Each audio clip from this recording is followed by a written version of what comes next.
आप सभी को फिर से एक बार स्वागत है इस वीआरसी के चैनल पर।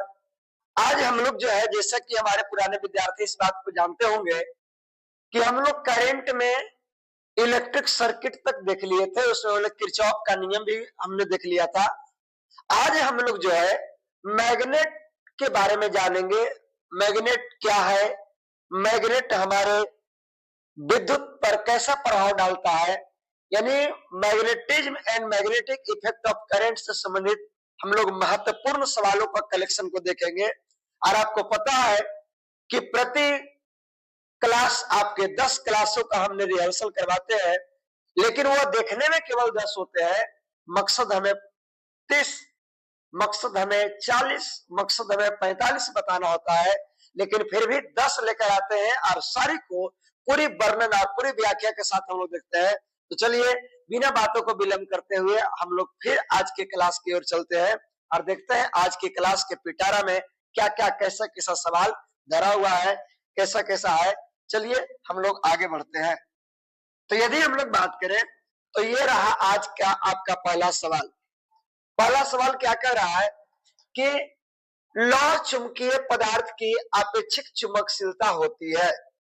लौह चुंबकीय पदार्थ की अपेक्षित चुंबकशीलता क्या होती है? तो लौह चुंबकीय पदार्थ यहां से बोला गया है, लेकिन यदि हम लोग इसको थोड़ा सा बेहतर से समझने का कोशिश करें तो चुंबकीय गुण के आधार पर पदार्थों को फिजिक्स के अनुसार 3 भागों में बांटा गया। हालांकि यदि आप रसायन शास्त्र में पढ़ेंगे, केमिस्ट्री में पढ़ेंगे, तो वहां इसका 5 प्रकार का वर्णन किया गया है, लेकिन फिजिक्स में आपको 3 प्रकार का वर्णन किया गया है। कौन कौन है? तो पहला है आपका लौह चुंबकीय, दूसरा की बात करें तो वो आपका प्रतिचुंबकीय कहलाता है, एक का नाम है प्रतिचुंबकीय, और अगर जो तीसरे की बात करें तो उसका नाम है अनुचुंबकीय। अनुचुंबकीय।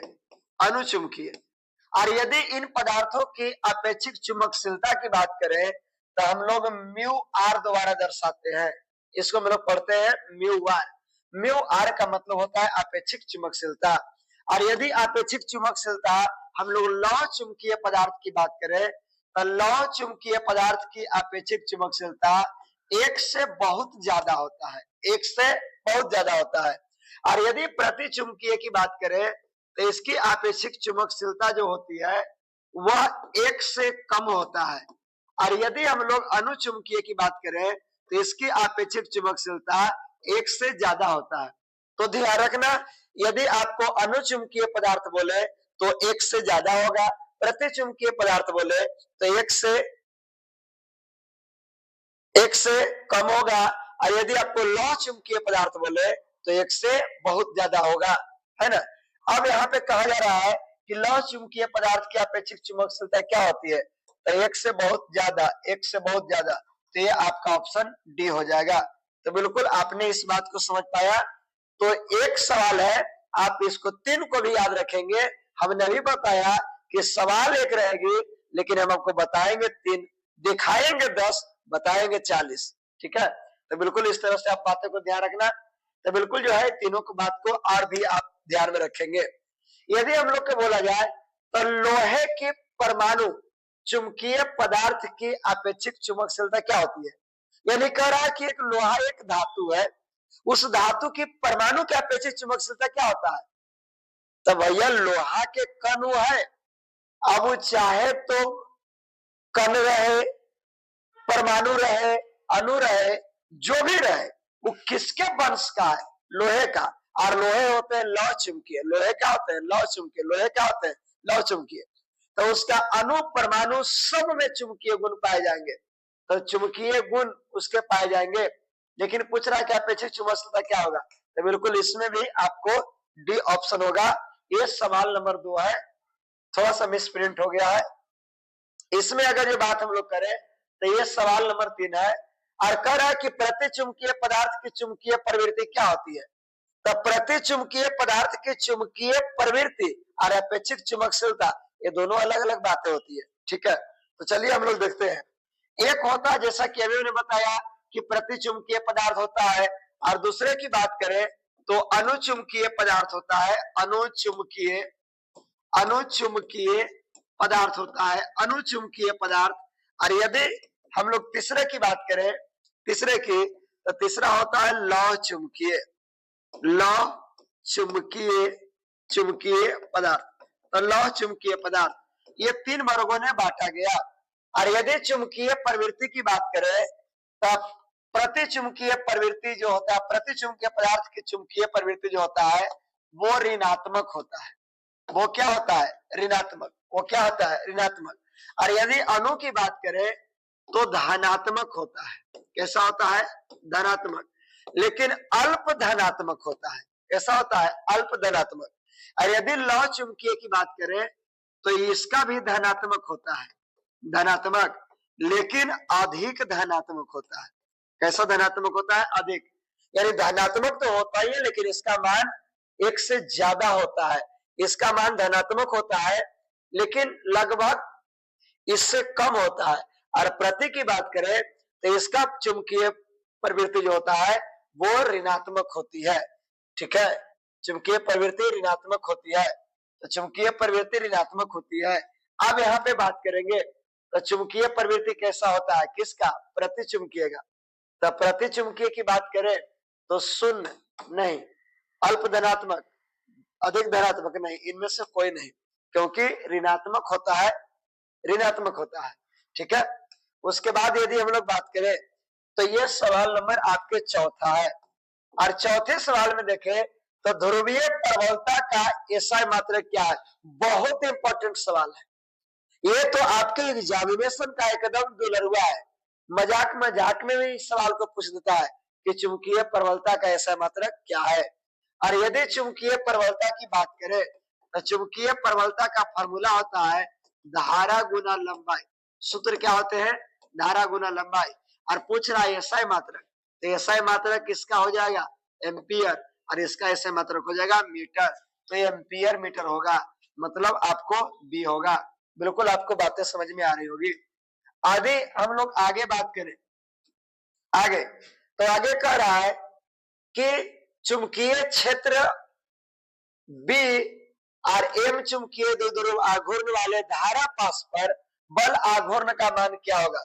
तो बिल्कुल ये तो बिल्कुल फॉर्मूला ही है, टाउ बराबर M cross B, M cross B. बिल्कुल आप इसको याद रखेंगे, M cross B, M cross B, M cross B, बिल्कुल याद रखेंगे, एम क्रॉस बी। यदि हम लोग आगे बात करें तो ध्रुव पर नमन कोण का मान क्या होता है? तो ध्रुव पर नमन कोण का मान क्या होता है? ध्रुव पर नमन कोण का मान क्या होता है? यदि हम लोग केवल इसको देखें तो बहुत सारे सवाल आपको छूट जाएंगे। तो थोड़ा सा इसको डिटेल में हम लोग समझते हैं। ये रहा है आपका अर्थ, ये हम लोग का अर्थ रहा है। और इसको अगर जो बात करें तो ये साउथ पोल है, और इसको यदि हम लोग बात करें तो ये नॉर्थ पोल है। और यदि किसी चुंबक को हम ले जाएंगे उत्तरी ध्रुव पर तो चुंबक में 2 ध्रुव होते हैं। कौन कौन ध्रुव? एक होता है नॉर्थ और एक होता है साउथ। और हम लोग जानते हैं कि चुंबक यदि नॉर्थ है और नॉर्थ के पास आएगा एक दूसरे से दूर भागेगा। और यदि नॉर्थ पोल है, ये इसकी साउथ पोल है, और यहाँ पे इसके नॉर्थ पोल और साउथ पोल आ जाए तो यह एक दूसरे में आके चिपकेगा। यानी असमान ध्रुव रहेगा, एक दूसरे में आकर्षित होगा, समान ध्रुव रहेगा, एक दूसरे में प्रतिकर्षित होगा, दूर भागेगा। और यदि किसी चुंबक के ध्रुव को हम नॉर्थ पोल पर ले आने, किस पर? नॉर्थ पोल पर। तो नॉर्थ पोल पर जब चुंबक को ले जाएंगे तो इसका जो नॉर्थ सिरा है वो नॉर्थ सिरा को ऊपर कर देगा और साउथ सिरा को नीचे कर देगा, और बिल्कुल यह अपने ऊपर जो है 90 डिग्री का कोण बना लेगा। तो चाहे तो आप उत्तरी ध्रुव पर जाएंगे तो 90 डिग्री का कोण बनेगा। यदि दक्षिणी ध्रुव पर आएंगे तो दक्षिणी को दूर कर देगा और उत्तरी को रख लेगा। तो दक्षिणी को दूर रखेगा, उत्तरी को रख लेगा, दक्षिणी को, है ना, दक्षिणी को दूर करेगा और उत्तरी को क्या करेगा? रख लेगा। यानी साउथ पोल को दूर भगाएगा और नॉर्थ पोल को अपनी ओर रख लेगा। तो यहाँ पर यदि स्पर्श रेखा के साथ हम लोग देखें तो 90 डिग्री का कोण बनाएगा। यानी ध्रुवों पर बात करें तो जैसा कि आप लोग जानते होंगे कि जब कोई चुंबक हम लटकाते हैं, जब कोई चुंबक लटकाते हैं तो एक्स एक्सिस पर जो कोण बनाता है इसी कोण को हम लोग नमन कोण कहते हैं। एक्स एक्सिस पर जो कोण बनाता है उसी को नमन कोण कहते हैं। और जब हम नॉर्थ पोल पर ले जाएंगे तो चुंबक बिल्कुल खड़ा हो जाएगा, मतलब 90 डिग्री हो जाएगा। और यदि साउथ पोल पर ले जाएंगे तो यहाँ पे चुंबक खड़ा हो जाएगा, यानी 90 डिग्री हो जाएगा। यानी ध्रुवों पर बात करें तो नमन कोण का मान 90 डिग्री हो जाएगा। और यदि विषुवत रेखा पर बात करें, विषुवत रेखा पर, तो जैसे यहाँ पे चुंबक लाएंगे ना तो बिल्कुल चुंबक ऐसे हो जाएगा, बिल्कुल चुंबक ऐसे हो जाएगा। ये नॉर्थ हो जाएगा, ये साउथ होगा। अभी नॉर्थ जो है ये नॉर्थ को ढकेलेगा और साउथ को खींचेगा। अरे जो साउथ है वो साउथ को खींचेगा, सॉरी नॉर्थ को खींचेगा और साउथ को क्या करेगा, ढकेलेगा। लेकिन दोनों जब बराबर दूरी पर रहेगा तो जितना आकर्षण विकर्षण ही लगाएगा उतने आकर्षण विकर्षण ही लगाएगा, तो चुंबक बिल्कुल ऐसे स्थिर हो जाएगा। और जो चुंबक स्थिर हो जाएगा तो यहाँ पे कोण बनवे नहीं करेगा। और जब कोण नहीं बनेगा तो थीटा बराबर क्या लिखेंगे, थीटा बराबर क्या लिखेंगे, 0 डिग्री। थीटा बराबर क्या लिखेंगे, 0 डिग्री। तो बिल्कुल आप बात याद रखना। क्या याद रखने वाला है कि नमन कोण का मान यदि ध्रुव पर पूछे, उत्तरी ध्रुव पर पूछे तो 90 डिग्री, दक्षिणी ध्रुव पर पूछे तो 90 डिग्री, मतलब ध्रुवों पर पूछे तो 90 डिग्री हम लोग देखेंगे। और यदि विषुवत रेखा पर पूछे तो कितना हो जाएगा, 0 डिग्री हो जाएगा। विषुवत रेखा पर कितना, 0 डिग्री। तो बिल्कुल इस बात को ध्यान रखना। और यदि हम लोग सवाल में अब चले तो कह रहा है कि ध्रुव पर नमन कोण का मान कितना होता है। अभी हमने बताया ध्रुव पर नमन कोण का मान 90 डिग्री होता है, चाहे तो नॉर्थ पोल रहे या साउथ पोल रहे। ठीक है। उसके बाद यदि हम लोग बात करें, उसके बाद तो यदि हम लोग देखें, ये आपके सवाल नंबर 8 है, थोड़ा सा सीरियल गड़बड़ा गया है। यहाँ पे कह रहा है कि नमन कोण का मान ध्रुव से विषुवत रेखा की ओर जाने पर क्या होता है। नमन कोण का मान ध्रुव से विषुवत रेखा की ओर जाएंगे तो क्या होगा। तो जैसा कि अभी हमने आपको बताया, अभी हमने बताया, क्या हमने बताया, तो हमने बताया ये कि जब आप ध्रुव पर जाएंगे, जब आप ध्रुव पर जाएंगे तो नमन कोण का मान 90 डिग्री हो जाएगा। लेकिन यदि ध्रुव से इधर बढ़ेंगे तो हम लोग जानते हैं कि विषुवत रेखा तरफ आएंगे तो यहाँ तो मान 0 होगा। अरे यहाँ 90 है तो 90 बढ़ेगा तब 0 आएगा कि घटेगा तब 0 आएगा। तो हम बोले कि जी बेहतर समझ पा रहे हैं कि यदि हम लोग ध्रुव से विषुवत रेखा तरफ जाएंगे तो धीरे धीरे मान सर कमेगा। और कम की कितना हो जाएगा, तो कम के 0 हो जाएगा। यानी जब साउथ पोल से या नॉर्थ पोल से हम ध्रुव के पास जाएंगे तो दोनों कंडीशन में नमन कोण का मान घटेगा, दोनों कंडीशन में नमन कोण का मान घटेगा। तो ध्यान रखना, यदि साउथ पोल से इसके पास पहुंच रहे हो विषुवत रेखा पास तो घटेगा, क्या होगा, घटेगा। और यदि नॉर्थ पोल से विषुवत रेखा पास पहुंच रहा है तो घटेगा। लेकिन यदि हम आपको ऐसे सवाल कर दें कि नॉर्थ पोल से डायरेक्ट साउथ पोल से डायरेक्ट नॉर्थ पोल तरफ जा रहा है, साउथ पोल से डायरेक्ट नॉर्थ पोल तरफ जा रहा है, डायरेक्ट जा रहा है, तो क्या होगा, तो होगा क्या कि जब यहां से जाएंगे तो यहां तक तो घटेगा, 0 होगा। अब फिर 0 से होकर धीरे धीरे बढ़ के और यहाँ पहुंचते पहुंचते क्या हो जाएगा, 90 हो जाएगा। तो यदि डायरेक्ट एक ध्रुव से दूसरे ध्रुव पास जाएंगे, एक ध्रुव से दूसरे ध्रुव पास जाएंगे तो पहले घटेगा, पहले क्या होगा, घटेगा, पहले घटेगा, पहले घटेगा और फिर क्या होगा, बढ़ेगा, फिर क्या होगा, बढ़ेगा। कैसे, तो जब यहाँ रहेंगे तो यहाँ तक 0, फिर 0 से 90 पहुंचेगा। तो यदि ध्रुव चेंज करेंगे तो पहले घटेगा फिर बढ़ेगा। और यदि ध्रुव से केवल इसके पास जाएंगे तो घटेगा, यदि ध्रुव से केवल इसके पास जाएंगे तो घटेगा। और आपके सवाल में क्या लिखा गया है, तो आपके सवाल में यह है, सवाल नंबर 8 में, कि नमन कोण का मान ध्रुव से विषुवत रेखा की ओर जाने पर क्या होगा। तब विषुवत रेखा, जैसा कि ये बताया कि विषुवत रेखा पर दोनों ध्रुव से किसी ध्रुव से विषुवत रेखा पर जाएंगे तो घटेगा। लेकिन यदि ध्रुव चेंज कर लेगा तो पहले घटेगा फिर बढ़ेगा। लेकिन कह रहा है कि ध्रुव से विषुवत रेखा तरफ जा रहा है तो घटेगा, तो बिल्कुल घटता है, बिल्कुल घटता है। आपको बातें समझ में आ गई होगी। और इसको हम लोग बात करें तो ये सवाल आपके 9वां है, ये सवाल आपके 9 हो जाएंगे। और लिख रहा है कि O2 क्या है, O2 क्या है। और यदि हम लोग O2 की बात करें कि O2 क्या है, तो O2 आपका अनुचुंबकीय है। O2 क्या है? अनुचुंबकीय। और यदि हम लोग आगे बढ़े तो लिख रहा है सोना चांदी और पानी क्या है, तो सोना चांदी पानी ये आपके प्रतिचुंबकीय है। प्रतिचुंबकीय कहने का मतलब कि सोना चांदी पानी पर चुंबक का कोई प्रभाव नहीं पड़ेगा, वह चुंबक में नहीं चिपकेगा, चुंबक से कोई प्रभाव नहीं पड़ेगा। यदि सोना के आपके पास कनवाली या बाली है और उसके पास चुंबक को ले जाएंगे तो कोई प्रभाव नहीं पड़ेगा, ना सटाएगा ना हटाएगा, कोई उसका कोई मतलब नहीं रखेगा। ठीक है, यानी उसके लिए कोई काम नहीं करता है, तो हम लोग इसको बोलते हैं प्रतिचुंबकीय। लेकिन यही अगर जो बात करें O2 की, तो O2 अनुचुंबकीय उसको अपनी तरफ खींचता है, इस बात को ध्यान रखेंगे।